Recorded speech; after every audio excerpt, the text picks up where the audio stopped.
On June 20th, 1987, the governor of Agri proclaims to the world that the Turkish archaeological authorities confirmed the findings of the Ron Wyatt expedition and declare the area under investigation the landing site of the legendary Noah's Ark. Ron's contribution to this discovery earns him VIP status as he actively participates in the dedication of the site. Dr. Arthur Brandenberger, a stereophotogrammetry expert, accompanies the group to the region. After studying the object and comparing the measurements to those in the aerial photos, he states, "I have no doubt at all that the object is a ship. In my entire career, I have never seen an object like this on a stereo photo." And here we are at last, gazing upon the mortal remains of the great boat that Noah and his family rode to safety. When I arrived at the boat-shaped object, I was amazed at how much it looked like a boat. If you've ever seen a boat that had a hole in it and had partially sunk down to where just the railings of the boat were above the water, this is exactly what I saw sitting out there on that mountainside. Dr. William Shea of the Biblical Research Institute of Washington, D.C., assists in analyzing the data from the Wyatt expedition. The formation that we have, as it's been surveyed both from aerial photographs and on the ground, is 150 meters long, or almost 500 feet, as measured to essentially what would be 300 cubits long. Now that's a remarkable correspondence. It's not 500 cubits, it's not 150 cubits, it just happens to be 300 cubits long. And the biblical story just happens to record the length of the ark as 300 cubits long. A literally earth-shattering breakthrough takes place. My disappointment at having to wait on a permit for a later date was offset by an earthquake that happened in 1978 that did a much better job of excavating the boat than I could have done in maybe a year or 2 years' hard work.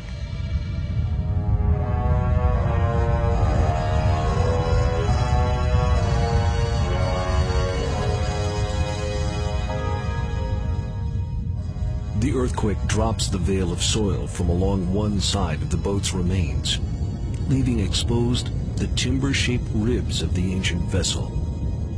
Here, at 6,300 feet above sea level, in the mountains of Ararat, lies what appears to be the hull of a massive, ancient, man-made ship. The sides of the object clearly exposed, the outline of the hull as evident now as the object's incredible mass. There was a vertical split right down the center of the boat, which enabled me to measure the depth of the boat, plus get good, clean, fresh sample material out of there to have analyzed to tell us more about the chemical composition of the boat. Samples are taken from the near vicinity as well to identify any significant differences in quantities of trace chemicals. The samples are rushed back to the United States, where they are immediately analyzed. The results are electrifying. A high carbon content in the soil taken from where the boat's timbers are exposed provides evidence of long decayed wood. Traces of metal are detected, revealing the possibility of objects such as metal supports. These are the first factual signs that the object is not simply a natural phenomenon, but may prove to be man-made. 5 field research specialists, including Dr. John Baumgartner, a physicist from Los Alamos National Laboratories, accompany Ron on his next expedition.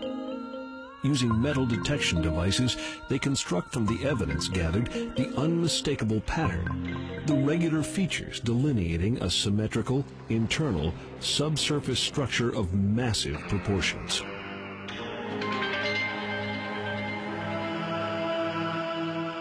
4 different types of metal detectors are used.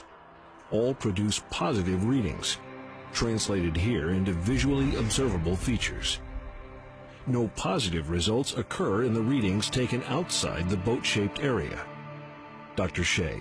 If you had petrified wood in this formation, and the petrification takes place by a process of mineral elements flowing through the wood and depositing in them, then you would expect the trace readings that those minerals would give to follow the pattern of the decayed timbers and the petrification process. And so one possibility would be that this is a reflection of the petrification process of an original form, which would underlay this formation as it now stands. The Wyatt expedition receives the necessary government permits to perform the radar examinations. The results are staggering. Massive keelsons, deck timbers, open chambers, and other nautical configurations appear before their eyes, telling the story of what specialists believe to be the remains of an enormous, ancient, man-made ship. Basically, the radar scans show the same thing that the metal detector scans did, only with more detail. They show there's a pattern. They show there's a pattern of linear lines, there's a pattern of cross lines, and there's a pattern of even distribution to these lines in both directions. Now, that's precisely what you would expect out of the remains of a ship-type object, because you would have a keel, you would have parallel lines, which would be keelsons, and you would have the transverse lines, which would be bulkheads and other reinforcing of the ship.